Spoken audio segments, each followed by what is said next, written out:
"Beats me," he says. "I never know who was responsible for mine." And he pushes himself up from the trough his body has warmed in the sand, but not before flicking his eyes back to that strip of stretched spandex flanked by soft pieces of prue that have never had enough sun to freckle. Little Judy has come back from swimming, her red hair soaked tight to her skull and her navy blue bathing suit adhering to the pinhead bumps of her nipples. "You promised a minute," she reminds him, water running down her face and beaded in her eyelashes like tears. "So I did," he agrees. "Let's go sun-fishing." He stands, and the Florida breeze catches in every corner of his skin, as if he is the kite down the beach. He feels tall under the high blue sky, the elements poured out all around him, water and sand and air and sun's fire, substances lavished in great amounts, yet still far from filling the limitless space, reawaken in him an old animal recklessness. His skin, his heart can never have enough. "Put your life jacket on," he tells his granddaughter. "It makes me feel fat," she argues. "I don't need it. I can swim for miles, honest, at camp, way across the lake and back. When you're tired, you just turn on your back and float. It's easier in salt water, even." "Put it on, honey," he repeats serenely, pleased that blood of his has learned ease in an element that has always frightened him. He puts his own jacket on and feels armored and female and, as the kid says, fat. His legs and arms have never gained much weight, only his abdomen and his face, strangely. Shaving each morning, he seems to have acres of lather to remove, and catching himself sideways in a reflecting surface in glassy downtown Delian, he is astonished by this tall, pale guy stuffed with kapok. "You keep an eye on us," he tells Prue, who has risen to solemnize this launching.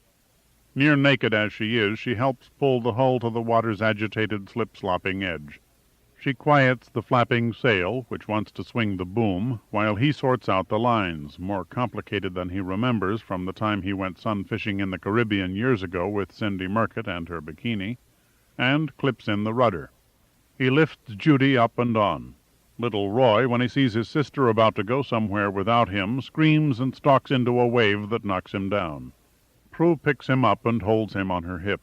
The air is so bright everything seems to be in cutout, with that violet halo you see in movies where the scenery is faked. Harry wades in up to his waist to walk the boat out, then heaves himself aboard, barking his shin on a cleat, and grabs at the line attached to the aluminum boom.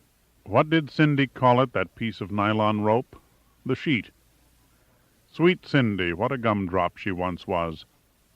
He steadies the rudder and pulls the sail taut.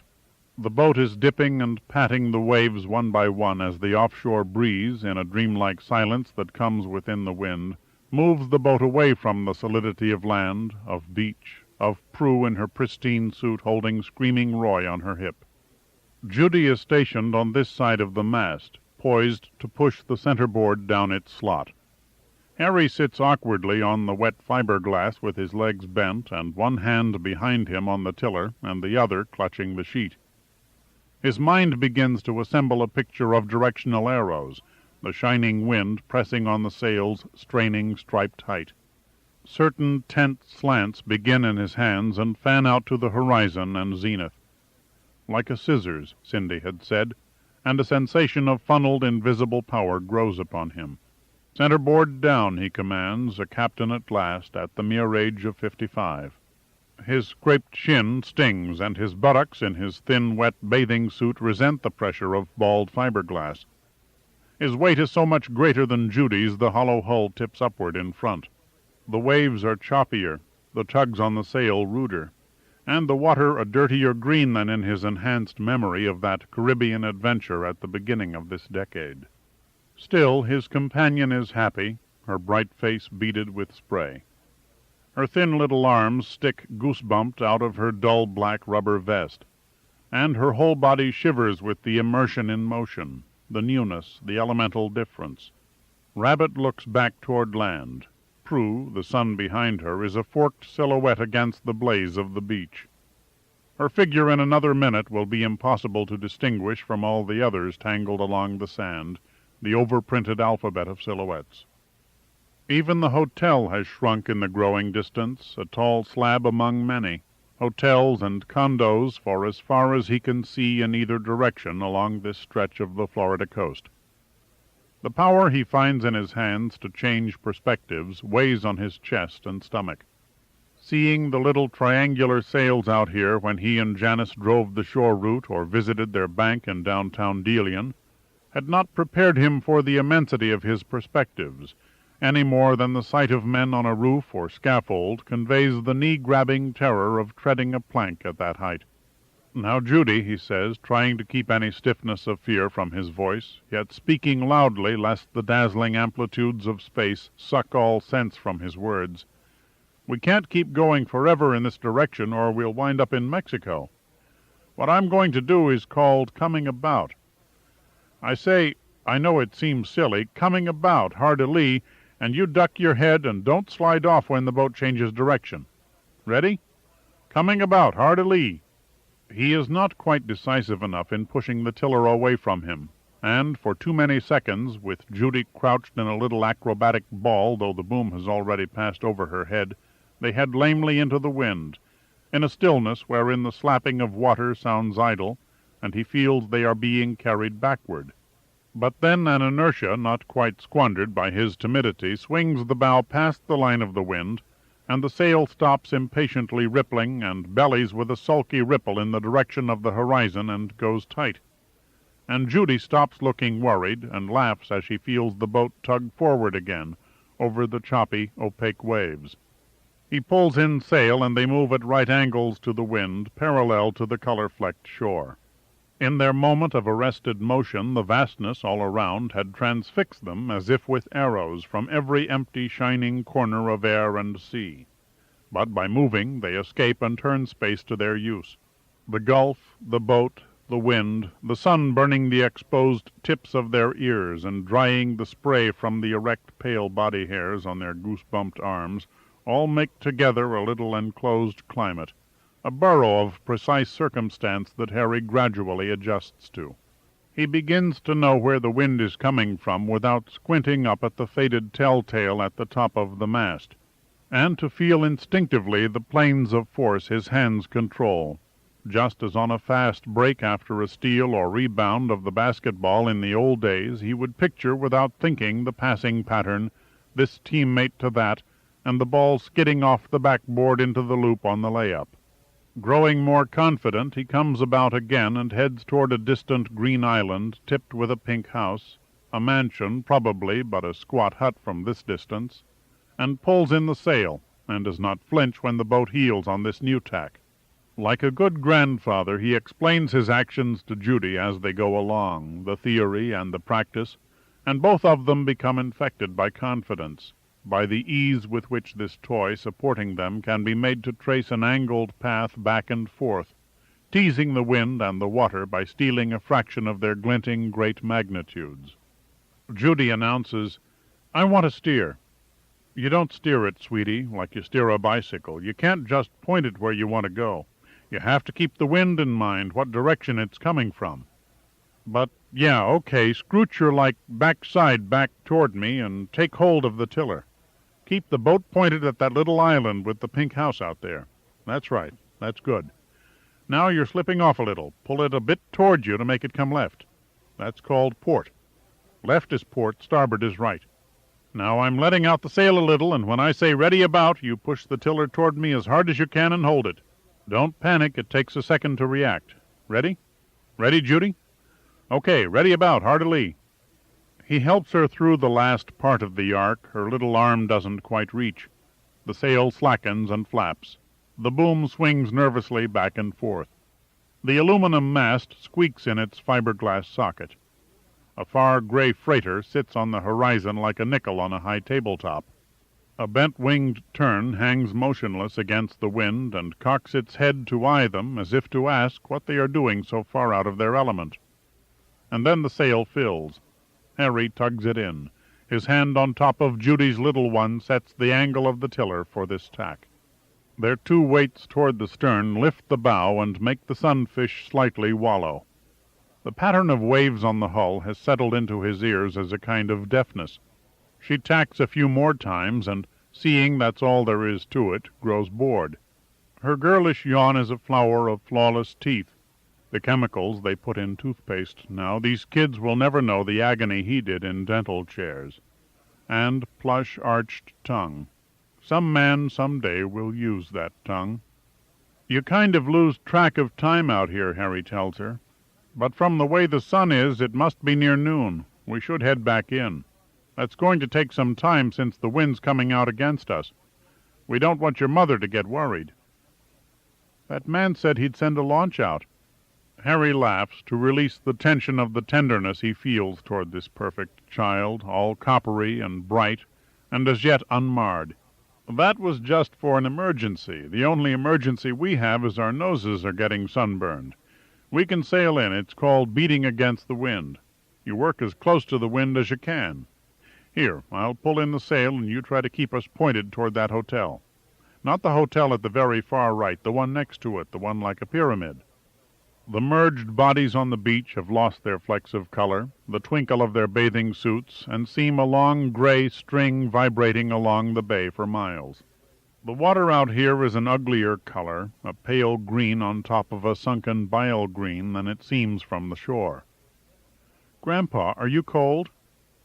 Getting there, he admits, now that you ask. It's chilly this far out. I'll say. Isn't your life jacket keeping you warm? It's slimy and awful. I want to take it off. Don't. Time slips by. The waves idly slap. The curious tern keeps watch, but the shore doesn't seem to be drawing closer, and the spot where Roy and Prue wait seems far behind them. Let's come about, he says, and this time, what with the child's growing boredom and his own desire to get in and conclude this adventure, he tries to trim the wind too closely. A puff comes from an unexpected direction, from the low pirate islands instead of directly offshore. And instead of the sunfish settling at a fixed heel in a straight line at a narrow angle to the direction they have been moving in, it heels and won't stop heeling. It loses its grip on the water, on the blue air. The mast passes a certain point up under the sun, and as unstoppably as if pushed by a giant malevolent hand, topples sideways into the gulf. Rabbit feels his big body together with Judy's little lithe one pitch downward feet first into the abyss of water, his fist still gripping the line in a panic and his shin scraped again by an edge of fiberglass. A murderous, dense, cold element encloses his head in an unbreathable dark green that clamps his mouth and eyes and then pales and releases him to air, to sun, and to the eerie silence of halted motion. His brain catches up to what has happened. He remembers how Cindy that time stood on the centerboard and the sunfish came upright again, its mast hurling arcs of droplets against the sky. So there is no great problem. But something feels odd, heart-suckingly wrong. Judy. Where is she? Judy? He calls, his voice not his out here between horizons, nothing solid under him, and waves slapping his face with a teasing malice, and the hull of the sunfish resting towering on its edge, casting a narrow shade, and the striped sail spread flat on the water like a many-colored scum. Judy! Now his voice belongs entirely to the hollow air, to the heights of terror. He shouts so loud he swallows water, his immersed body offering no platform for him to shout from. A bitter molten lead pours instead of breath into his throat, and his heart's pumping merges with the tugs and swellings of the sea. He coughs, and his eyes take on tears. She is not here. There are only the dirty green waves, kicking water, jade where the sun shines through, layered over bile, and clouds thin and slanting in the west, forecasting a change in the weather, and the hollow mute hull of the sunfish hulking beside him. His bladder begs him to pee, and perhaps he does. The other side, she must be there. He and the boat and sail exist in a few square yards, yet enormous distances feel ranged against him. He must dive under the hull quickly. Every second is sinking everything. The life jacket buoys him, but impedes. Currents in the water push against him. He has never been a natural swimmer. Air, light, water, silence all clash inside his head in a thunderous demonstration of mercilessness. Even in this instant of perfectly dense illumination there is space for his lifelong animal distaste for putting his head under water. and for the thought that another second of doing nothing might miraculously bring it all right. The child's smiling face will surface with salt water sparkling in her eyelashes. But the noon sun says now or never, and something holy in him screams that all can be retrieved, and he opens his mouth and sucks down panicked breath through a sieve of pain in his chest, and tries to burrow through a resistant opacity where he cannot see or breathe. His head is pressed upward against something hard, while his hands sluggishly grope for a snagged body, and finds not even a protuberance where a body could snag. He tries to surface. Fiberglass presses on his back like shark skin, and then the tiller's hinged wood, dangling down dripping, scrapes his face. "Judy!" This third time he calls her name, he is burbling. Gobbets of water make rainbow circles in his vision as he faces straight up into the sun. In these seconds the boat is slowly twirling, and its relation to the sun, the shadow it casts on the water, is changing. Under the sail. She must be under the sail. It seems vast in the water, a long nylon pall with its diagonal seams, its stitched numbers and sunfish silhouette. He must. His bowels burn with all the acid guilt that has accumulated since creation. He again forces himself under into a kind of dirty green clay where his bubbles are jewels. Against the slither of cloth on his back he tries to tunnel forward.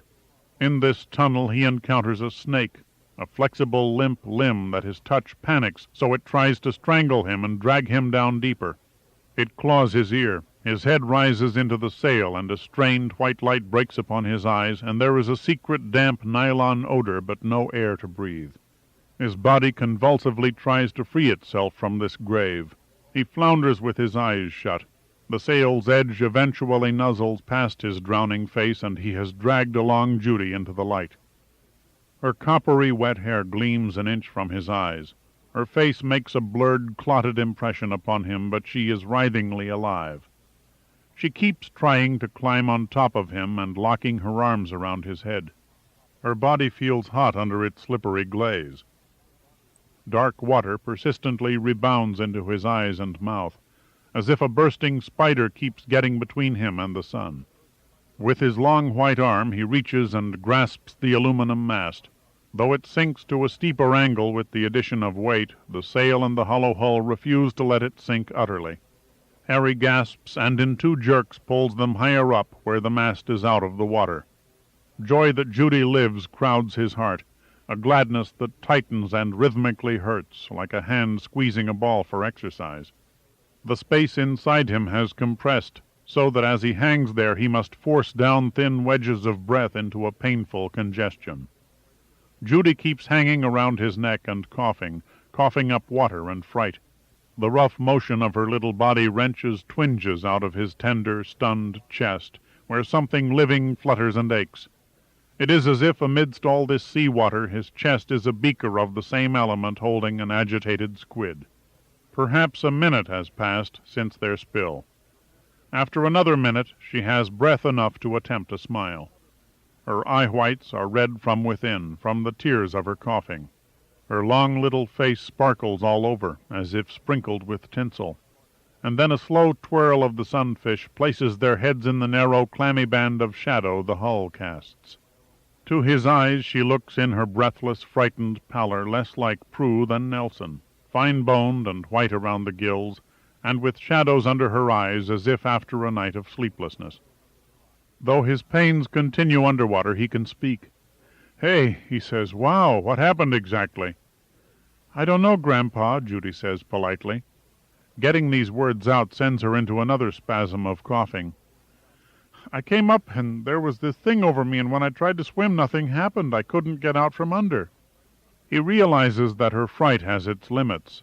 She thinks that even out here nothing more drastic than discomfort can befall her. She has a child's sense of immortality, and he is its guardian. "Well, it worked out," he pants. "No harm done. Besides the pain that will not let go and is reaching up the arm that clings to the mast, there is a bottom to his breathing, and from lower down a color of nausea, of seasickness it may be, and enclosing that a feebleness, a deep need to rest. The wind changed on us," he explains to Judy. "These things tip over too damn easy." Now the grand strangeness of where they are, hundreds of yards from shore and hundreds of feet above sea bottom, begins to grab her. Her eyes with their perfectly spaced lashes widen, and her carefully fitted thin lips begin to loosen and blur. Her voice has a quaver. "How do we get it back up?" "Easy," he tells her. "I'll show you a trick." Did he remember how?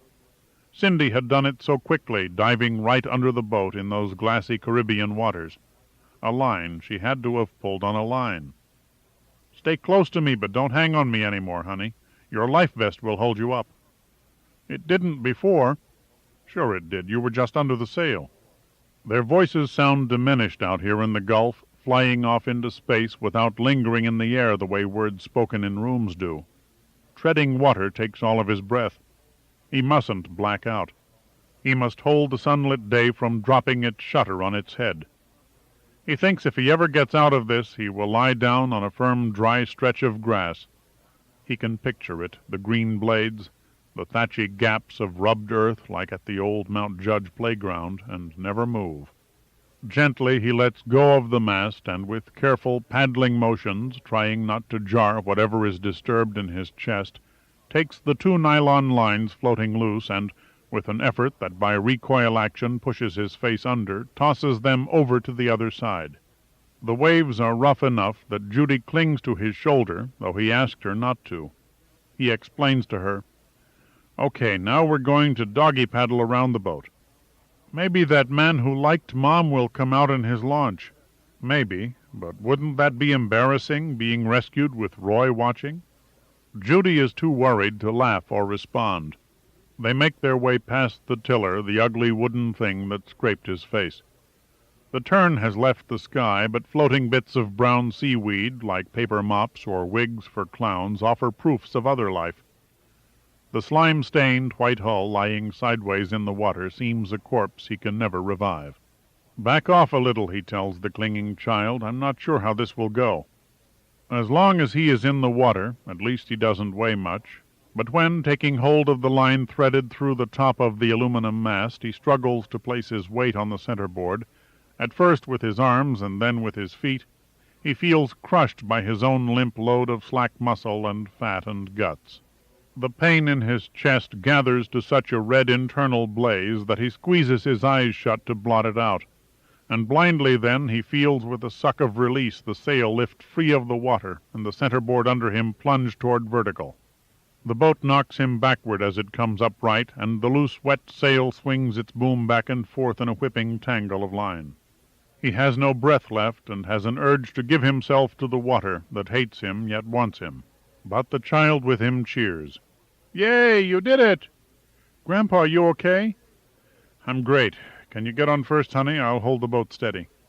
After several failed leaps out of the water, Judy plops her belly on the curving deck, her blue-black bottom gleaming in 2 arcs, and scrambles to a crouching position by the mast.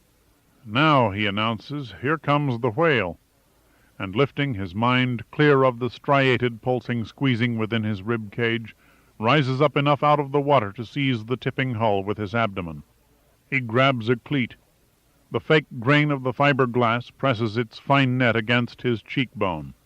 The hungry water still sucks at his legs and feet, but he kicks it away and shakily arranges himself in his position at the tiller again. He tells Judy, "We're getting there, young lady." "You okay, Grandpa? You're talking kind of funny." "Can't breathe too well, for some reason. I might throw up. Let me rest a minute and think. We don't want to tip this fucker over again." The pain now is down both arms and up into his jaw. Once Rabbit told someone, a prying clergyman, "Somewhere behind all this there's something that wants me to find it. Whatever it has found him and is working him over." "Do you hurt?" "Sure. My ear where you pulled it. My leg where I scraped it." He wants to make her smile, but her starry-eyed study of him is unremittingly solemn. How strange, Rabbit thinks, his thoughts weirdly illumined by his agony, children are, shaped like us, torso and legs and ears and all, yet on a scale all their own, subcompact people made for a better but also a smaller planet. Judy looks at him uncertain of how seriously to take him, like yesterday when he ate the false peanuts. "Stay just where you are," he tells her. "Don't rock the boat," as they say. The tiller feels oddly large in his hands, the nylon rope unreally rough and thick. He must manage these. Untended, the boat has drifted dead into the wind. What was Cindy's phrase for that? In irons. He is in irons. He waggles the tiller, hard one way and gently the other, to get an angle on the wind, and timidly pulls in sail, fearing the giant hand will push them over again. Surprisingly, there are other sunfish out in the bay, and two boys on jet skis brutally jumping the waves, at such a distance that their yells and the slaps of impact arrive in his ears delayed. The sun has moved past noon onto the faces of the tall hotels. The windows glint now, their comb-like balconies stand out, the crowd on the beach twinkles. Another kite-flyer has joined the first. The sheet of water between here and shore is dented over and over by downward blows of light that throw sparks. Rabbit feels chilled in his drying skin. He feels full of a gray unrest that wants to ooze poison out through his pores. He stretches his legs straight in front of him and leans back on an elbow in an awkward approximation of lying down. Sinking into sleep would be a good idea if he weren't where he was, with this child to deliver back to her parents unharmed.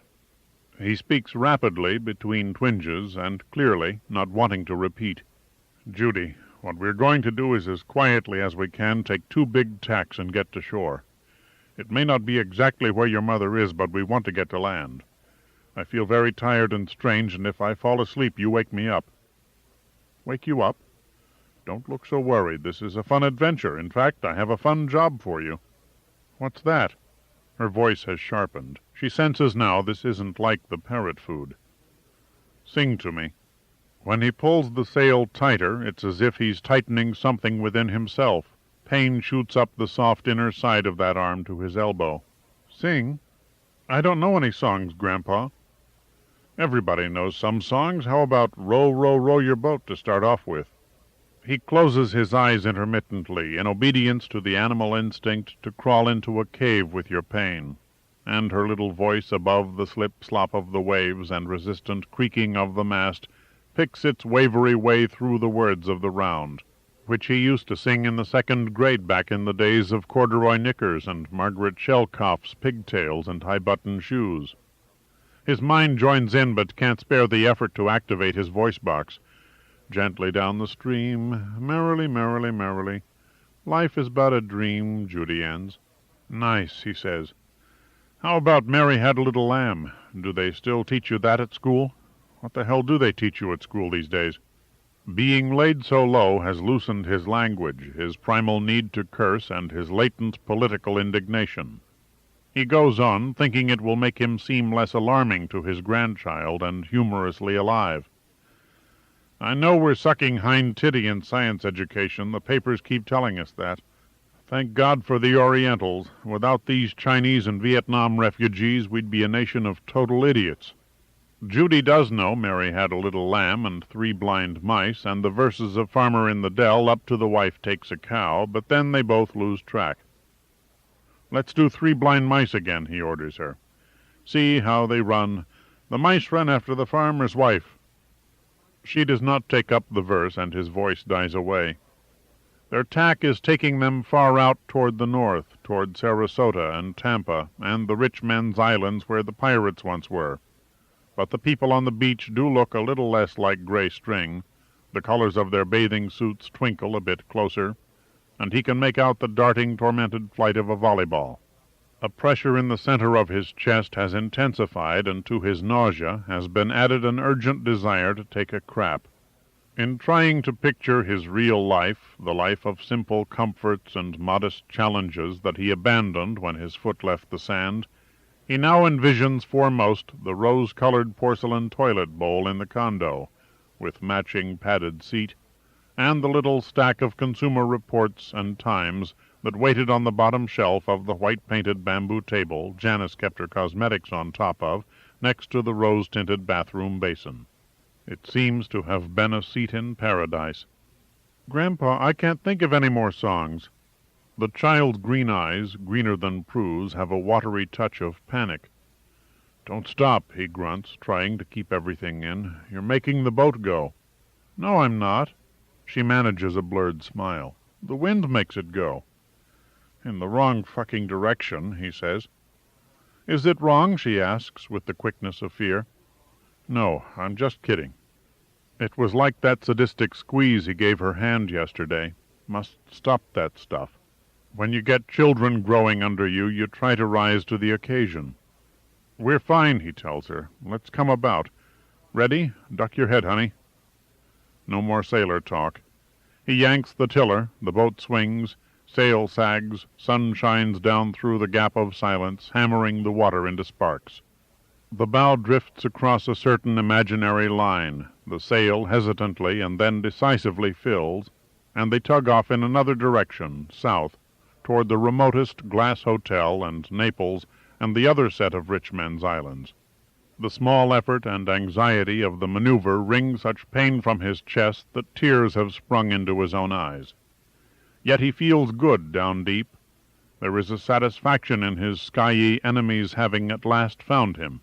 The sense of doom hovering over him these past days has condensed into reality, as clouds condense into needed rain.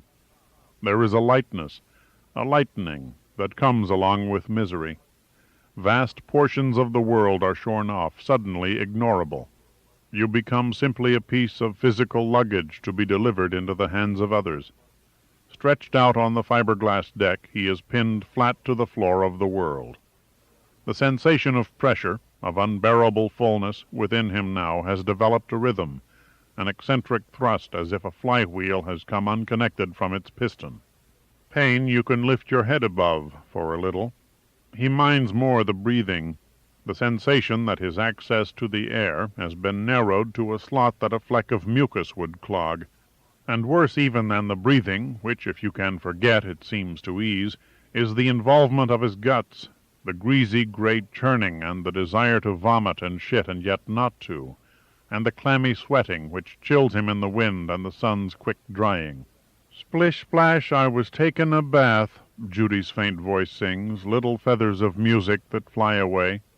Along about Saturday night? She has moved from nursery rhymes to television commercials, the first few lines of them until she forgets. The good times, great taste of McDonald's. I wish I were an Oscar Mayer wiener, that is what I'd truly like to be. 'Cause if I were an Oscar Mayer wiener, everyone would be in love with me.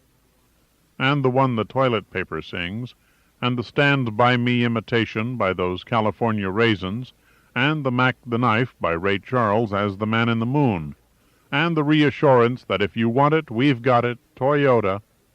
It is like switching channels back and forth, her little voice lifting and blowing back into his face, his eyes closed while his mind pays furtive visits in the dark to the grinding, galloping, lopsided maladjustment in his chest, and then open again to check their bearings and the tension in the sail, to test the illusion of blue sky and his fixed belief that her voice is powering the sunfish toward the shore. Coke is it, Judy sings, the most refreshing taste around. Coke is it, the one that never lets you down. Coke is it, the biggest taste you've ever found. He has to tack twice more, and by then his granddaughter has discovered within herself the treasure of songs from videos she has watched many times, of children's classics Rabbit saw when they were new, the first time in those old movie theaters with Arabian decors and plush curtains that pulled back, and giant mirrors in the lobby, songs of departure. We're off to see the Wizard, the Wonderful Wizard of Oz, and hi-ho, it's off to work we go, and sad songs of something in the sky to distract us from the depression. Somewhere over the rainbow, and When You Wish Upon a Star, little Jiminy Cricket out there with his top hat and furled umbrella on that moon-bathed windowsill. That Disney, he really packed a punch. Nice, Judy, Rabbit grunts. Terrific. You were really getting into it. It was fun, like you said. Oh, look, there's Mommy. Harry lets the sheet and tiller go. The sunfish bobs in the breaking waves of shallow water.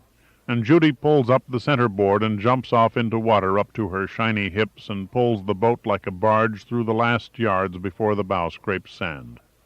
"We tipped over and Grandpa got sick," she shouts. Not just Prue and Roy, but Greg Silvers have come to meet them, about a good 6-iron shot up the beach from where they set out. Greg's two-tanned face gives a twitch, seeing the way Harry keeps stretched out beside the useless tiller, and seeing something Harry can't, perhaps the color of his face. How bad is he? He looks at his palms. They are mottled with yellow and blue. Greg takes the painter from Judy and asks Harry, "Want to stay where you are?" Harry waits until a push of pain passes and says, "I'm getting off this fucking tub if it kills me." But the action of standing and easing off the tipping sunfish and wading a few feet does bad things to his slipped-in sides. He feels himself wade even through air on the packed sand, against pronounced resistance. He lies down on the sand at Prue's feet, her long bare feet with chipped scarlet nails and their pink toe joints like his mother's knuckles from doing the dishes too many times. He lies face up, looking up at her white spandex crotch. Little Roy, thinking Harry's posture playful, toddles over and stands above his grandfather's head, shedding grains of sand down into Rabbit's ears, his clenched mouth, his open eyes, his eyes squeezed shut. The sky is a blank redness out of which Prue's factual Ohio voice falls with a concerned intonation. "We saw you go over, but Greg says it happens all the time. Then it seemed to take so long he was just about to come out in the launch." The redness pulses with a pain spaced like ribs, stripes of pain with intervals of merciful nothingness between them. Very high up, slowly, an airplane goes over, dragging its noise behind it. "Judy got under the sail," he hears his own voice say. "Scared me." He lies there like a jellyfish washed up, bulging, tremblingly full of a desire for its lost element. Another complicated, warmish thing with fingers is touching his wrist, feeling his pulse. First-aid training must be part of Greg's job. To assist him in his diagnosis, Harry volunteers, "Sorry to be such a crump. I had this terrific desire to lie down." "You keep lying there, Mr. Angstrom," Greg says, sounding suddenly loud and crisp and a touch too authoritative, like his father adding up the golf scores. "We're going to get you to the hospital." In his red blind world, this news is such a relief he opens his eyes. He sees Judy standing huge and sun-haloed above him, fragments of rainbows confused with her tangled, drying hair. Rabbit tries to smile comfortingly and tells her, "It must have been that bird food I ate." Nelson was still sleeping at 11, but Janice was in no hurry for the confrontation. She sat out on the balcony for a while after Harry and Prue and the children went, coming back twice for things they forgot, and forgetting 2 flippers and a bottle of sun lotion anyway, and she discovered there is a place, one step to the left of where the Norfolk pine gets in the way, from which you can see a patch, a little squarish, sparkling patch between an ornamental condo turret and a Spanish tile roof, of blue-green water, of Gulf. But of course there was no hope of seeing their sail. From this distance it would take a yacht like the one they raced off San Diego this September, the Americans outwitting with a catamaran the New Zealanders in their giant, beautiful, hopeless boat. Looking from their balcony always a little saddens her, reviving something buried within her. The view they had from their windows in the apartment on Wilbur Street, of all the town, Mount Judge's slanting streets busy and innocent below. Then, as now, Harry had gone off, and she was alone with Nelson. When Nelson finally comes out in his expensive smoky blue pajamas, he is surprised and annoyed to find her here, though he does try not to show it. "I thought you'd be with the others. They sure as hell made a racket getting out of here." "No," she tells her son. "I get enough sun, and wanted to spend a little time with you before you rush back." "That's nice," he says, and goes back into his room and comes out a minute later wearing his bathrobe, for modesty, she supposes, with his own mother. You think of all the times you changed their diapers and gave them a bath, and then one day you're shut out. It's a summer-weight robe, purply paisley, that reminds her of what rich people used to wear in movies when she was a girl. Robes, smoking jackets, top hats, and white ties, flowing white gowns if you were Ginger Rogers, up to your chin in ostrich feathers, or was it white fox? Young people now don't have that to live up to strive toward. The rock stars just wear dirty blue jeans, and even the baseball players, she has noticed looking over Harry's shoulder at the television, don't bother to shave like the Arab terrorists. When she was a girl, nobody had money, but people had dreams. She offers to make Nelson what was once his favorite breakfast, French toast. Those years on Vista Crescent, before they all got into such trouble, she would make a thing of its being Sunday morning with the French toast, before Nelson went off to Sunday school. He had really been such a trusting child, so easy to please, with his little cowlick in his eyebrow and his brown eyes shuttling so anxiously between her and Harry. He says, "No thanks, Mom. Just let me get some coffee and don't hassle me with food. The thought of fried bread full of syrup makes me want to barf."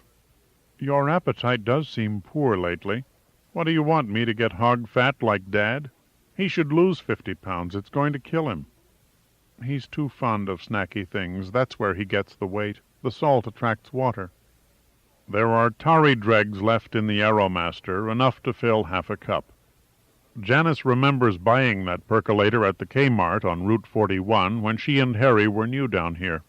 She had been drawn to the Krupp's 10-cup Brewmaster, but Harry was still sold on Consumer Reports and said the brown 12-cup Aeromaster was better. Nelson makes that face he used to make as a child with cod-liver oil and pours the 11th½ cup down the sink. He sniffs prolongedly and picks up the news press from the counter under the see-through window. He reads aloud. "City reduces charge against football star. Lake Okeechobee's cure may be hard to swallow, but it is clear to both of them that they must talk really." Janice says, "You sit in the living room and read the paper a minute while I make a fresh pot of coffee. Would you like the last of those Danish we bought? If you don't, your father will eat it." "No, Mom, like I said, I don't want to eat any crap." As the water in the percolator comes to a boil, he laughs to himself in the living room. "Get this," he calls, and reads aloud. "The highly commended head of Cape Coral's police narcotics team will be fired because of an investigation that showed he mishandled nearly $1,000 worth of cocaine he borrowed from the Sanibel Police Department.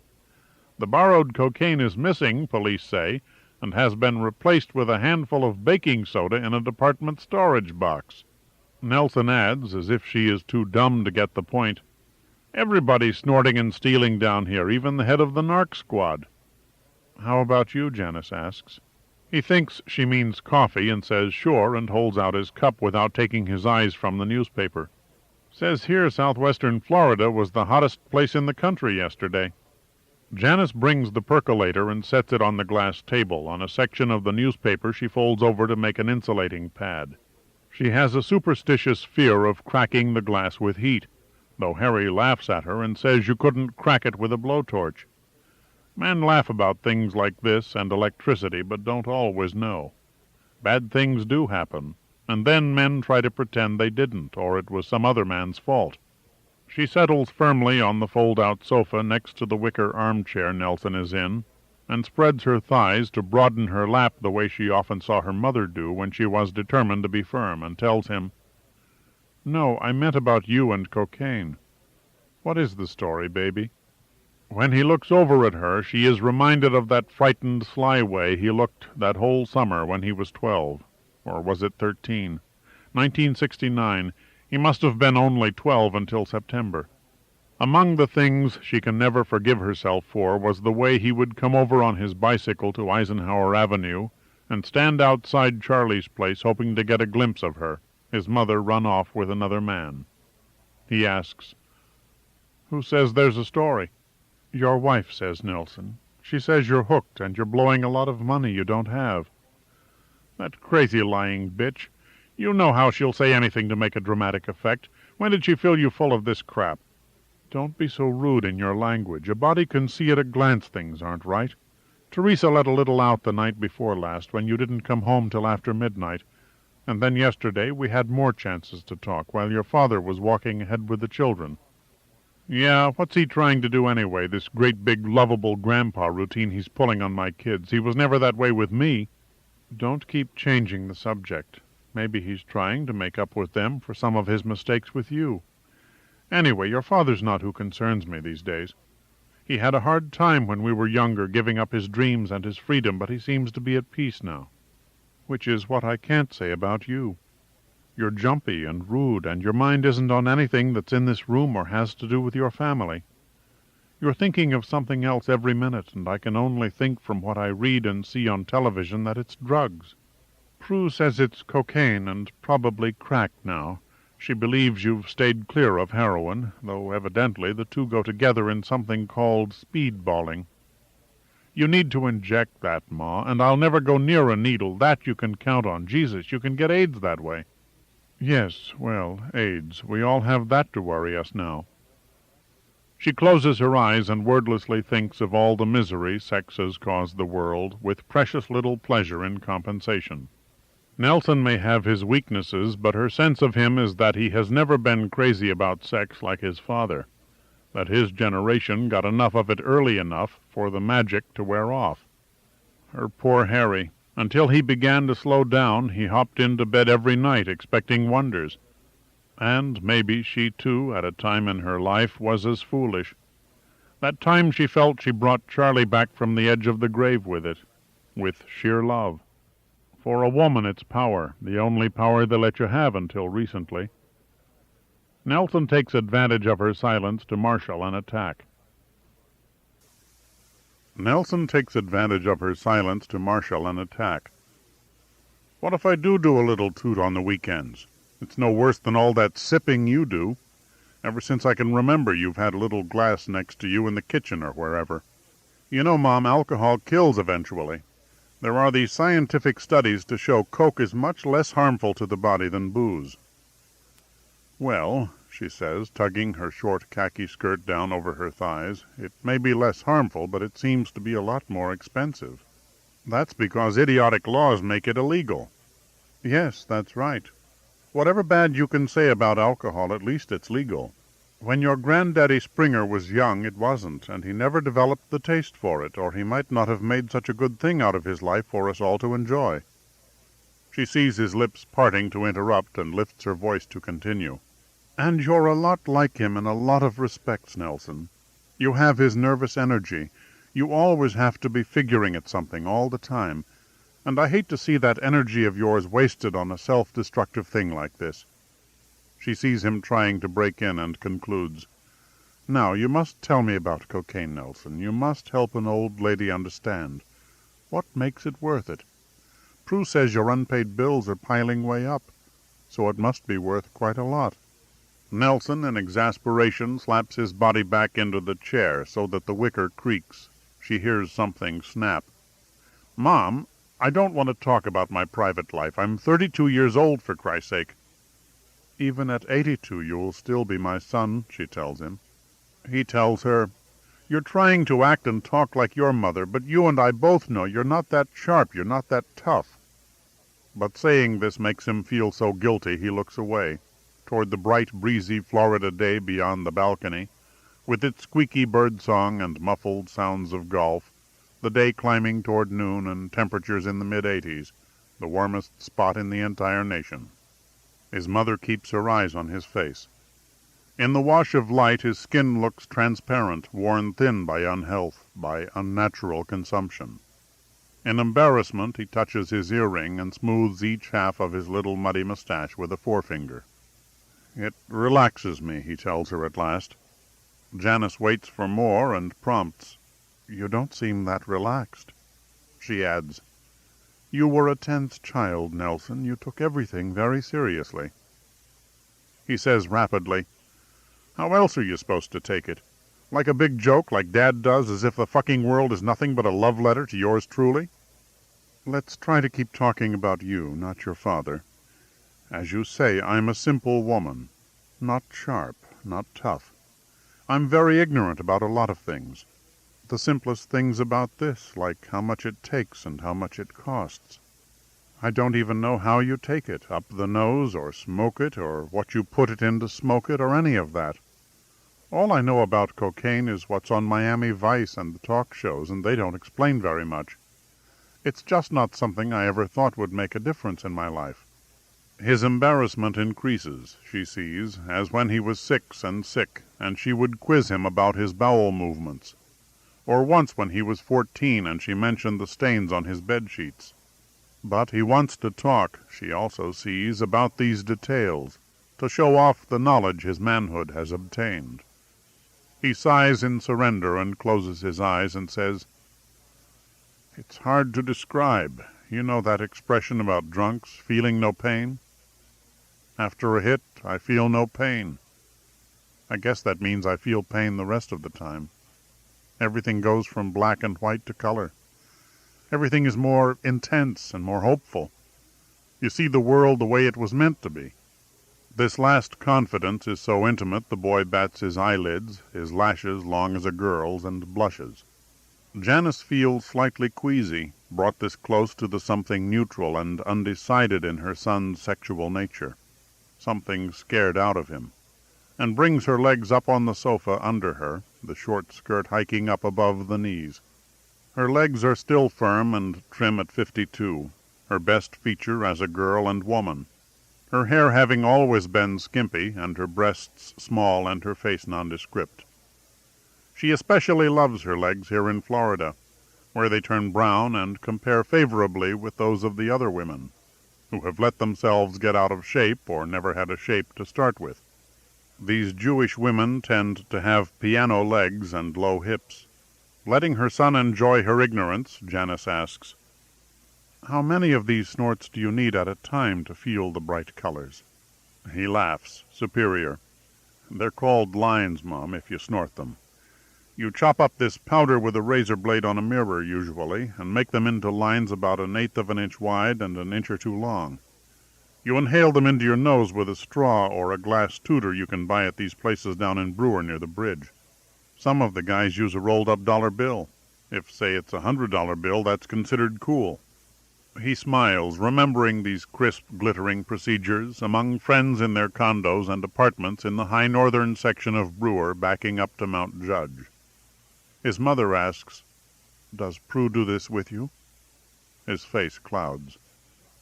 "She used to, but then stopped when she was pregnant with Roy and then didn't take it up again. She's become quite rigid. She says it destroys people." "Is she right?" "Some people. But not really. Those people would have gone under to something. Like I say, it's better for you physically than alcohol. You can do a line at work quick in the John, and nobody can tell the difference except you feel like Superman. Sell like Superman, too. When you feel irresistible, you're hard to resist." He laughs again, showing small grayish teeth like hers. His face is small like hers, as if not wanting to put too much up front where the world can damage it. Whereas Harry, in his middle age, has swelled, his face a moon above it all. People down here, the smart Jews, like to kid him and take advantage like the three in that foursome. She touches her upper lip with her tongue, not certain where to take this interview now. She knows she will not be able to pry Nelson this open soon again. He is flying back tomorrow afternoon to make a New Year's party. She asks, "Do you do crack, too?" He becomes more guarded. He lights a Camel and throws his head back to drink the last of the coffee. A nerve in his temple is twitching under the gray transparent skin. "Crack's just coke that's been freebased for you, little pebbles, they call them rock.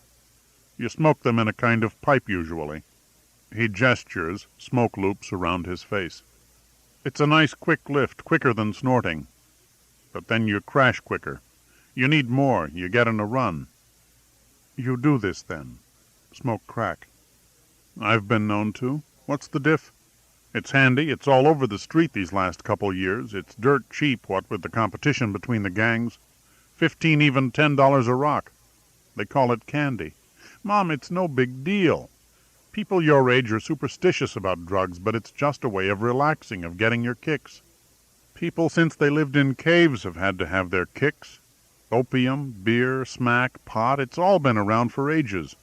Coke's the cleanest of them all, and the people who use it are successful by and large. It keeps them successful, actually. It keeps them sharp." Her hand has come to rest on her own bare foot there on the sofa cushion. She gives her toes a squeeze and spreads them to feel air between. "Well, you see how stupid I am," she says. "I thought it was all through the slums and behind most of the crime we read about. The papers exaggerate. They exaggerate everything just to sell papers. The government exaggerates just to keep our minds off what morons they are." She bleakly nods. Daddy used to hate it when people blamed the government. She unfolds first one leg, resting her heel on the round glass table, and then brings the other parallel, so the bare calves touch. She arches her brown tendony insteps as if to invite admiration. Her legs still look young, and her face never did. She knifes her legs down and sets her feet on the rug, all business again. "Let me heat up the coffee. And wouldn't you like to split that stale Danish with me, just to keep it out of your father's stomach?" "You can have it all," he tells her. "Prue doesn't let me eat junk like that." Janice finds this rude. She's his mother, not Prue. As she stands in the kitchen waiting for the coffee to heat, Nelson calls in to her comfortably, finding another subject. "Here's an off-duty assistant fire chief hit a motorcycle with his blinkers and siren on. Probably stoned, and they think it might rain on New Year's." "We need it," Janice says, returning with the Arrowmaster and the Danish cut in half on a plate. "I like the weather warm, but this December has been unreal." "Did you notice in the kitchen what time it was?" "Getting toward noon. Why?" "I was thinking what a pain in the ass it is to have only one car down here. If nobody minds when they get back, I could run some errands." "What sort of errands would they be?" "You know, stuff at the drugstore. I could do with some Sominex. Roy has a rash from leaving his wet bathing suit on after swimming in all that chlorine. Isn't there some ointment I could get him?" "You wouldn't be going back to the people you were with in the fish restaurant the night before last? People who can sell you some lines or rocks or whatever you call them?" "Come on, Mom, don't play detective. You can't grill me. I'm an adult. I'm sorry I told you half of what I did." "You didn't tell me what really interests me, which is how much this habit is costing you." "Not much, honest. Do you know computers and cocaine are about the only items in the economy that are coming down in price? In the old days it cost a fortune. Nobody but pop musicians could afford it. And now you can get a whole gram for a lousy $75. Of course you don't know how much it's been cut, but you learn to get a dealer you can trust." "Did you have any this morning, before you came out of your bedroom to face me?" "Hey, give me a break. I'm trying to be honest, but this is ridiculous." "I think you did," she says stubbornly. He disappoints her by not denying even this. Children, why are they afraid of us? Maybe a sniff of what was left over in the envelope to get me started. I don't like this idea of Dad taking Judy off on a little sailboat. He can't sail for shit, and it seems sort of dopey anyway these days. He seems depressed, have you noticed? "I can't notice everything at once. What I do notice about you, Nelson, is that you're not at all yourself. You're in what my mother used to call a state. This dealer you trust so much, do you owe him any money? How much?" "Mom, is that any business of yours?" He is enjoying this, she sadly perceives. He is glad to have it wormed out of him and to place his shameful burden on her. He shows relief in just the way his voice is loosening, the way his shoulders sag in his fancy paisley bathrobe. She tells him, "Your money comes from the lot, and the lot's not yours yet. It's mine and your father's." "Yeah, in a pig's eye it's his." "How much money, Nelson?" "There's a credit line I've developed, yeah." "Why can't you pay your bills? You get $45,000 a year plus the house." "I know to your way of thinking that's a lot of jack, but you're thinking in pre-inflation dollars. You say this coke is 75 a gram or $10 a rock. How many grams or rocks can you use a day? Tell me, honey, because I want to help you." "You do? What kind of help?" "I can't say unless I know what kind of trouble you're in." He hesitates, then states, "I owe maybe 12 grand. "Oh, my." Janice feels an abyss at her feet. She had envisioned this conversation as confession and repentance, and at the end her generous saving offer of $1,000 or $2. The ease with which he named a much bigger figure indicates a whole new scale of things. "How could you do it, Nelson?" she asks lamely, limply. all of Bessie Springer's righteous stiffness scared out of her. Nelson's pale little face, sensing her shock, begins to panic, to get pink. What's such a big deal? $12,000 is less than a stripped Camry costs. What do you think your liquor bill runs to a year? Nothing like that. Your father has never been a drinker, though back in the Murcutt days he used to try. Those Murcutt days. You know what was in them for him, don't you? Getting into Cindy Murcutt's pants, that's all he cared about. Janice stares and almost laughs. How young he is. How long ago that was, and how different from what Nelson thinks. She feels a hollowness spreading inside her. She wishes she had something to sip, a little orange juice glass of blood-red Campari, not weakened by soda the way the women down here like to have spritzers for luncheon or out by the pool. Her half of the cherry-filled Danish feels heavy on her stomach, and now in her nervousness she can't stop picking the sugar icing off Nelson's half. His refusal to eat, his acting so superior to the mild poisons she and Harry like, is the most annoying thing about him. She tells him stiffly, "Whatever our bill is, we pay it. We have the money and can afford it." She holds out a hand toward him and twiddles 2 fingers. "Could I bum 1 cigarette?" "You don't smoke," he tells her.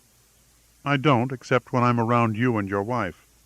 He shrugs and takes his pack of Camels from the table and tosses it toward her. Their complicity is complete now. The lightness of it all, the cigarette itself, the dry tingling in her nostrils as she exhales, restores matters to a scale that she can manage. She asks, "What do these men do, these dealers, when you don't pay?" She could bite her lips. She has gone over into his territory where he is an innocent victim. "Oh," he says, enjoying posing as casually brave, shaping the ash of his cigarette on the edge of a lovely Macoma Tellon he uses as an ashtray. "It's mostly talk. They say they'll break your legs, threaten to kidnap your kids. Maybe that's what makes me so nervous about Judy and Roy. If they threaten you often enough, they have to do something eventually. But then they don't like to lose a good customer." Janice says, "Nelson, if I gave you the 12,000, would you swear off drugs for good?" She strives to make eye contact. She expects at least an eager vow from him to cinch her gift, but the boy has the audacity, the shamelessness, to sit there and say, without giving her a glance, "I could try, but I can't honestly promise. I've tried before to please Prue.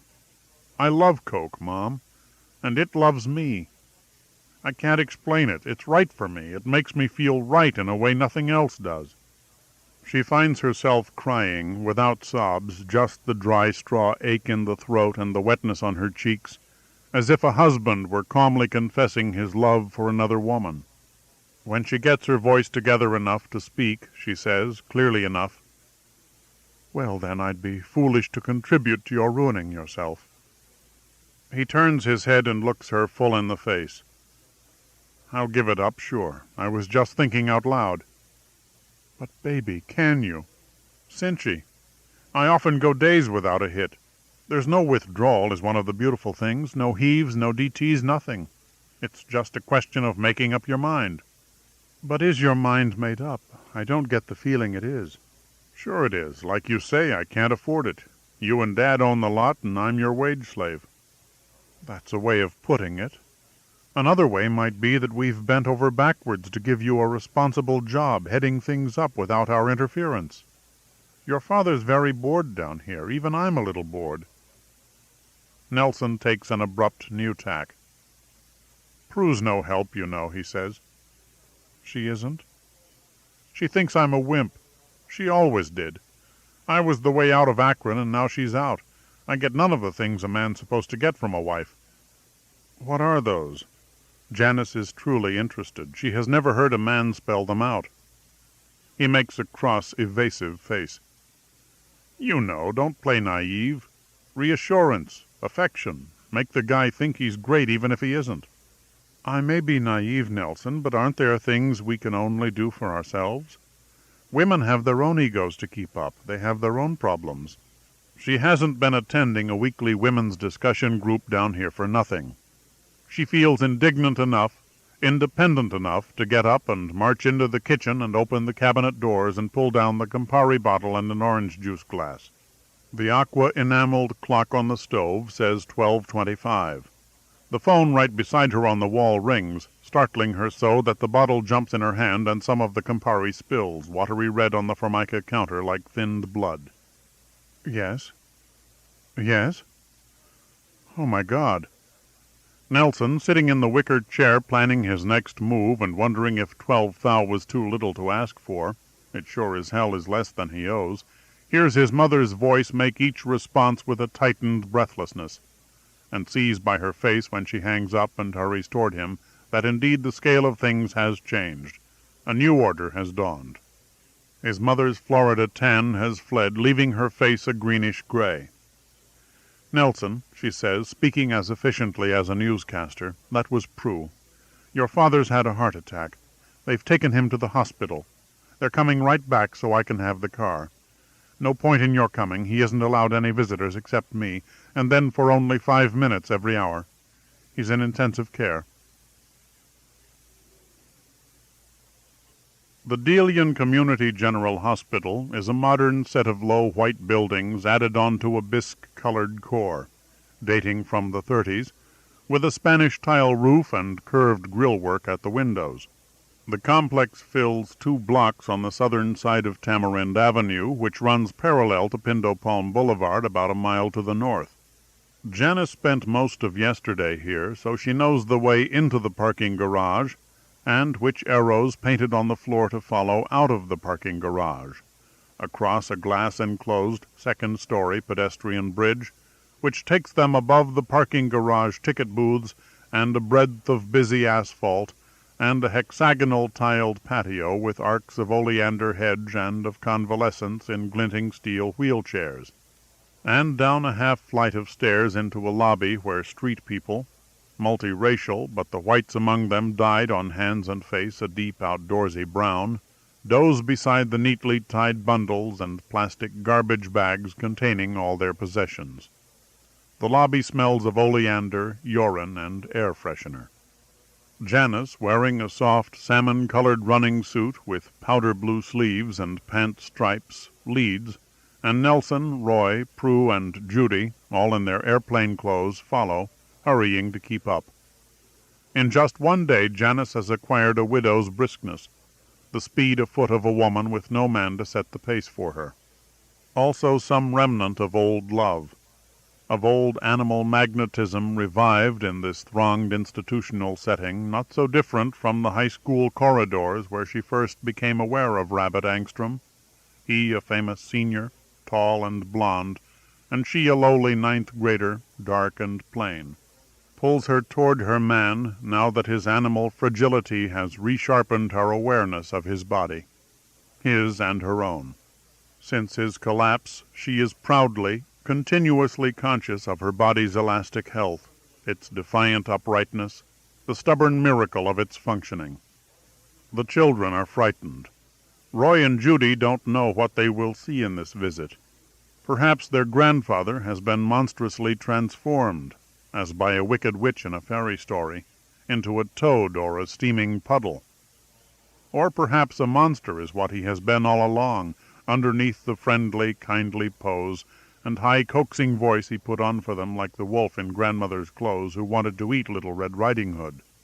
The sugary antiseptic smells, the multiplicity of elevators and closed doors and directional signs, and people in white smocks and white stockings and shoes and plastic badges, the hollow purposeful sound their own crowd of feet makes on the linoleum floors, scrubbed and waxed so shiny they hold moving ripples like water, widens the ominous feeling in their childish stomachs, their suspicion of a maze there is no escaping from, of a polished, expensive trap whose doors and valves only open one way.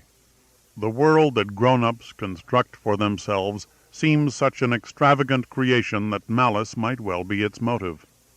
Within a hospital you feel there is no other world. The palm trees and jet trails and drooping wires and blue sky you can see through the windows seem part of the pains, part of the trap. The vaulted lobby holds 2 murals, At one end, happy people of many colors work in orange groves above which the sun seems one more round orange, and at the other, bearded Spaniards in armor woodenly exchange obscure gifts with nearly naked Indians, one of whom crouches with a bow and arrow behind a spiky jungle bush. This Indian scowls with evil intent. The explorer will be killed. A skinny, strict woman at the main desk consults a computer printout and gives them a floor number and directions to the correct elevator. This family of 5 crowds onto it among a man who holds a bouquet and keeps clearing his throat, a Hispanic boy carrying a clinking tray of vials, and a big-jawed, bushy-haired, middle-aged woman pushing an ancient version of herself, only the hair not so thick or so brightly dyed, in a wheelchair. She drags her mother out to let other people off and on, and then forces the wheelchair's way back in. Judy rolls her clear green eyes heavenward in protest of how obnoxious and clumsy grown-ups are. Their floor is the 4th, the topmost. Janice is struck by how much less elaborate the nurse's station is here than in the intensive cardiac care unit. There, the uniformed women sat barricaded behind a bank of heart monitors, each giving in a twitching orange line the imperfect beats from the rows of individual rooms, on 3 sides, with glass front walls, some doors open so you could see a dazed patient sitting up under his spaghetti of tubes, some of them closed, but the curtains not drawn so you could see the 2 dark nostrils and triangular dying mouth of an unconscious head, and yet others with the curtains ominously drawn, to hide some desperate medical procedure in progress. She has borne 2 babies and escorted both of her parents into the grave, so she is not a total stranger to hospitals. Here, on floor 4, there is just a single high counter, and a few desks, and a waiting area with a hard walnut settee and a coffee table holding magazines titled Modern Health and Woman's Day, and the Watchtower and the Monthly Redeemer. A big black woman, with waxy, tight-woven cornrows looped beneath her white cap, stops the anxious herd of angstroms with a smile. "Only 2 visitors in the room at a time, please. Mr. Angstrom came out of the ICCU this morning. He's still not ready for too much fun." Something in her wide, gleaming face and elaborately braided hair transfixes little Roy. Suddenly he begins under the stress of accumulating strangeness to cry. His inky eyes widen and then squeeze shut. His rubbery lips are pulled down as if by a terrible taste. His first cry turns a number of heads in the corridor, where attendants and doctors are busy with the routines of early afternoon. Prue takes him from Nelson's arms and presses his face into her neck. She tells her husband, "Why don't you take Judy in?" Nelson's face, too, undergoes a displeased, alarmed stretching.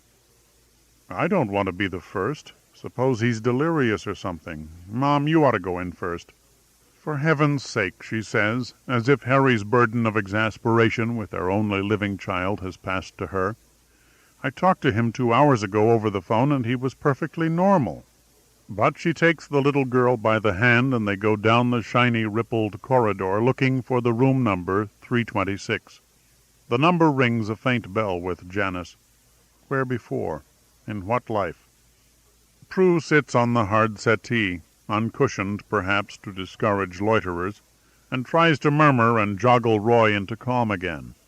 In 5 minutes, with a sob like a hiccup, he falls asleep, heavy and hot against her, rumpling and making feel even more oppressive the checked suit which she put on for disembarking in the northeastern winter. The air conditioning in here feels turned off. The local temperature has again climbed into the 80s, 10 degrees warmer than normal this time of year. They have brought this morning's news press as a present to Harry, and while they are waiting on the bench, Nelson begins to read it. Reagan, Bush get subpoenas, Prue reads over his shoulder. Regional killings decrease in 1988. Team owner to pay for Amber's funeral. Unlike the Brewer Standard, this one always has color on the page, and today features a green map of Great Britain with Lockerbie pinpointed and insets of a suitcase and an exploding airplane. Report describes sophisticated bomb. "Nelson," Prue says softly, so as not to wake Roy or have the nurses hear what she wants to say, "there's been something bothering me." "Yeah? Join the crowd." "I don't mean you and me for a change. Do you possibly think— I can't make myself say it." "Say what?" "Shh, not so loud." "God damn it, I'm trying to read the paper. They think they know now exactly what kind of bomb blew up that Pan Am flight." "It occurred to me immediately, but I kept trying to put it out of my mind, and then you fell asleep last night before we could talk." "I was beat. That's the first good night's sleep I've had in weeks." "You know why, don't you? Yesterday was the first day in weeks you've gone without cocaine." "That had nothing to do with it. My body and Blow get along fine. I crashed because my father suddenly near died, and it's damn depressing. I mean, if he goes, who's next in line? I'm too young not to have a father." "You crashed because that chemical was out of your system for a change. You're under terrible neurological tension all the time, and it's that drug that's doing it." "It's my fucking whole neurological life doing it, and has been doing it ever since you and I got hitched up. It's having a holier-than-thou wife with the sex drive of a frozen yogurt now that she's got all the babies she wants."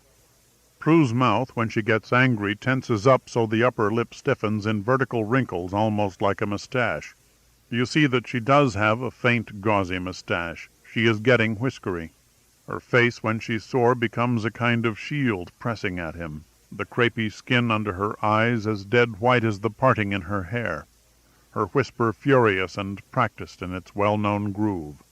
He has heard this before. "Why should I risk my life sleeping with you, you addict? You think I want to get AIDS from your dirty needles when you're speedballing, or from some cheap coke whore you screw when you're gone until 2 in the morning?" Roy whimpers against her neck, and 2 younger nurses behind the counter in the desk area ostentatiously rustle papers as if to avoid overhearing. "You shitty dumb bitch," Nelson says in a soft voice, slightly smiling, as if what he's saying is pleasant. "I don't do needles, and I don't fuck coke whores. I don't know what a coke whore is, and you don't either. Call them what you want, just don't give me their diseases." His voice stays low, almost caressing. "Where did you get so goddamn high and mighty? That's what I'd love to know. What makes you so fucking pure? You weren't too pure to get yourself knocked up when it suited you. And then to send Melanie back home to brew her with me to keep putting out ass so I wouldn't run away somehow. That was really the cold-blooded thing, pimping for your own girlfriend." Nelson finds a certain chronic comfort in his wife's fair-skinned, time-widened face, with its mustache of rage crinkles and its anger-creased triangular brow pressing upon him, limiting his vision. It shuts out all the threatening things at the rim. She says, faltering as if she knows she is being put through a hoop, "We've been through this a million times, Nelson Angstrom, and I had no idea you'd hop into bed with Melanie. I was foolish enough to think you were in love with me and trying to work things out with your parents." This cycle of complaint is stale and hateful, yet something familiar he can snuggle into. At night, when both are asleep, it is she who loops her arm, downy and long, around his sweating chest, and he who curls closer to the fetal position, pressing his backside into her furry lap. "I was," he says, plainly teasing now. "I did work them out." "So, what were you starting to say?" "About what?" "What you were going to tell me, but couldn't, because I fell asleep because, according to you, I wasn't as wired as usual." He leans his head against the bench's headrest and sighs in this new blood-clean weariness of his. Coming down makes you realize how high up you usually are. "God," he says, "it'll be good to get back to the real world. You're sort of right about yesterday. I was stuck, with Mom grabbing the car as soon as you got back. All you can deal for around Valhalla Village is Geritol." Her voice in marital sympathy softens. "I like you like this," she confides. "Just yourself, no additives." He looks, with his tidy, taut profile sealed upon his tired thoughts, his thinning temples balanced by his jutting little mustache, almost handsome. The scattered gray hairs in his rat's tail haircut touch her, as if they are her fault. Wearily, in Prue's forgiving tone of voice, he hears that she is not yet ready to let this marriage go. He has plenty of margin still. "I'm always the same," he disagrees. "I can take or leave the stuff." Yesterday, maybe you're right, out of respect for the old guy or something, I just decided to do without. What nobody seems to understand is it's not addictive." "Wonderful," Prue says, the softness in her voice ebbing. "My husband, the exception that proves the rule. Don't we have any other topic?" "This story," she decides to begin, "of Judy's being trapped under the sail. Aren't the sails awfully small? You know what a good swimmer she is. Do you possibly think—" "Think what?" "That she was just pretending, hiding from your father as a sort of game, and then it got out of hand? So it just about killed him? What a thought. Poor Dad." Nelson's profile smiles. His mustache lifts closer to the underside of his small, straight, irritated nose. "I don't think so," he says. "She wouldn't be that cool. Think of how far out there it must have seemed to her, surrounded by sharks in her mind. She wouldn't be playing games." "We don't know really how it was out there, or how many seconds it all took. Children's minds don't work exactly like ours, and your father's way with her is to be teasing, the way he talks to her. It's something she could have done, not to be mean, but a child's idea, you know, of teasing back." His smile now shows his small, inturned teeth, which always look a little gray no matter how hard he brushes them, and flosses, and uses those handles with rubber tips once he gets into his pajamas. "I knew it was a bad idea, him taking her out there when he doesn't know shit about boats," he says. "You say he acted proud of saving her life?" "On the beach, before the paramedics came. It seemed to take forever, but they said it was only 7 minutes.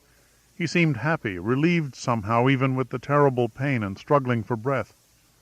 He kept trying to make jokes and get us to laugh.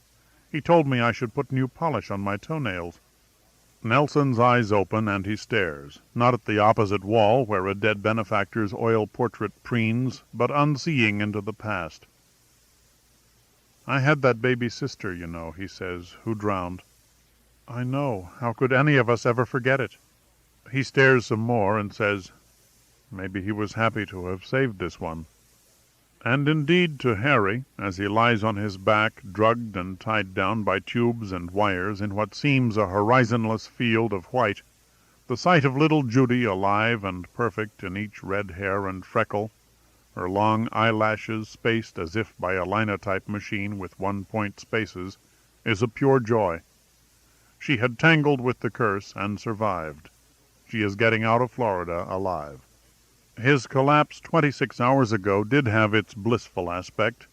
His sense, beginning as he lay helpless and jellyfish-like under a sky of red, of being in the hands of others, of being the blind, pained focal point of a world of concern and expertise, at some depth was a coming back home after a life of ill-advised journeying. Sinking, he perceived the world around him as gaseous and rising, the grave and affectionate faces of paramedics and doctors and nurses released by his emergency like a cloud of holiday balloons. His many burdens have been lifted away in this light-drenched hospital, this business-like emporium where miracles are common if not cheap. They have relieved him of his catheter, and his only problem is a recurrent need to urinate, all this fluid they keep dripping into him, sideways into a bedpan, without pulling loose the IV tube and the wires to the heart monitor and the oxygen tubes in his nostrils. Another small problem is fog. A football game he has been looking forward to seeing, the NFC playoff game between the Eagles and the Bears at Soldiers Field in Chicago, is on the television set that comes out on a tan-enameled metal arm not 2 feet from his face. But the game, which began at 12:30, as it goes on has become dimmer and dimmer, swallowed by an unprecedented fog blowing in off Lake Michigan. Television coverage has been reduced to the sideline cameras. People up in the stands and the announcers in their booth can see even less than Rabbit lying doped up here in bed. "Heck of a catch by somebody," said one color commentator, Terry Bradshaw, as a matter of fact. Bradshaw, who in the Super Bowl at the beginning of the decade was bailed out by a circus catch by that lucky stiff Stallworth. The crowd, up high in the fog, rumbles and groans in poor sync with the television action, trying to read the game off the electronic scoreboard. The announcers, a black guy with froggy pop eyes, maybe that same guy who married Bill Cosby's television wife, and a white guy with a lumpy face, seem indignant that God could do this, mess with CBS, and blot out a TV show the sponsors are paying $1 million a minute for and millions are watching. They keep wondering aloud why the officials don't call off the game. Harry finds the fog merciful, since before it rolled in the Eagles looked poor. 2 perfectly thrown TD passes by Cunningham called back because of bonehead penalty plays by Anthony Toney. And then this rookie Jackson dropping a pass when he was a mile open in the end zone. The game flickering in the fog, the padded men hulking out of nothingness and then fading back again, has a peculiar beauty bearing upon Rabbit's new position at the still center of a new world, personally. The announcers keep saying they've never seen anything like it. He has trouble at first realizing he must perform for his visitors, that it's not enough to lie here and accept the apparition of them like another channel of television. During the commercial, the one for Miller that shows the big black guy lifting the pool table so all the balls roll into the pocket supposedly, he lowers his eyes to Judy's eager face, bright and precise as watchworks, free of dust and rust, and says to her, "We learned, didn't we, Judy? We learned how to come about." "It's like a scissors," the girl says, showing with her hands. "You push toward the sail." "Right," he says. Or is it away from? His thinking is foggy. His voice, nasal and husky, doesn't sound like his. His throat feels raw from something they did to him when he was brought into the hospital, something with oxygen. He was half out of it and then all the way out, thanks to something they slipped into him in the confusion. "Harry, what do the doctors say about you?" Janice asks. "What's going to happen?" She sits in a chair near his bed, a new kind of vinyl-cushioned wheelchair, like a revved-up version of Fred Springer's pet Barcalounger. She has that anxious, skinned look to her forehead, and her mouth is a dumb slot open a dark half-inch. She looks in that two-tone running suit and those bulky Adidas like a senior league bowling champion, her face hard from too much sun, with 2 little knobs like welts developing over her cheekbones. The delicate skin beneath her eyebrows is getting puckery. With age we grow more ins and outs. He tells her, "One doc told me I have an athlete's heart. Too big. Too big on the outside, that is, and too small on the inside. The muscle is too thick. Apparently the heart isn't a nice valentine like you'd think. It's a muscle. It pumps with a kind of twisting motion like this." He shows his little audience with a twitching fist. Beat, pause, beat, pause. Judy's face is transfixed by the screen of the heart monitor, which he can't see. But he supposes the effort of his small demonstration is showing up in his running cardiogram. Janice watches it too, their 4 eyes shiningly reflecting the electronic jiggle and their 2 mouths both open to make identical slots of darkness. He has never before seen any sign of heredity between them. He goes on, "They want to put some dye into my heart by putting a long tube into some artery down at the top of my leg, so they can see exactly what's going on. But offhand they think at least one of the coronary arteries is plugged. Too many pork chops on top of all that hustle on the court when I was a kid. No problem, though. They can bypass anything. They do it every day now, as simple as plumbing with plastic pipe. They tell me it's amazing what they've learned to do in the last 10 years. "You're going to have open-heart surgery?" Janice asks in alarm. The fist that impersonated a heart feels cloudy and heavy. He lowers it carefully to his side on the sheet and momentarily closes his eyes to spare himself the sight of his worried wife. "Nothing for now. Maybe eventually. It's an option. Another option is this catheter has a balloon in it somehow that they inflate when it's inside the plugged-up artery. It cracks the plaque. That's what they call it, plaque. I thought a plaque was what you got for winning the championship." Rabbit has to keep suppressing the impulse to laugh at his inability to share with Janice the drug-induced peace inside his rib cage, the sense of being at last at the still center. Painkiller, blood thinner, tranquilizer, vasodilator, and diuretic all drip into his system from above, painting the hospital world with rosy tints of benevolence and amusement. He loves the constant action, The visits to extract blood and measure blood pressure and check instruments and drips, and the parade of firm-bodied, odorless young females in starchy cotton and colors of skin from every continent who tend to his helpless flesh with a sexy mix of reverence and brutal condescension, with that trained look on their pretty faces like actresses or geisha girls. His little white-walled room seems in his entrancement to be a stage set, crowded with unpredictable exits and entrances. Semi-private, it even has a curtain, which conceals his roommate, who was burbling and vomiting and groaning this morning, but has fallen since into a silence that might be death. But for Harry the play goes on, and on cue another actor enters. "Here's a doc now," he announces to Janice. "You ask him whatever you want. I'll watch the game, and Judy'll watch my heart monitor. Tell me if it stops, Judy." "Grandpa, don't joke," the dear child scolds. The cardiologist is a big, red-skinned immigrant Australian named Dr. Ullman. He has a pink-hooked nose, brilliant white teeth, and bleached lank hair. Years of the good life in Florida have overlaid his clipped native accent with a southern drawl. He takes Janice's little narrow brown hand into his meaty red one, and they become, in Rabbit's eyes, his cardiac parents. Worried little nut-brown mother, and outwardly calm and factual father. "He's been a pretty sick lad," Dr. Ullman tells her, "and we've got to teach him how to take better care of himself." "What's wrong with his heart exactly?" Janice asks. "The usual thing, ma'am. It's tired and stiff and full of crud. It's a typical American heart for his age and economic status, etc." That strangely intense and slightly embarrassing Gallo wine commercial about the guy who has a blind date with a girl who turns out to be the very liquor saleswoman who advised him what bottle to take the date as a present comes on.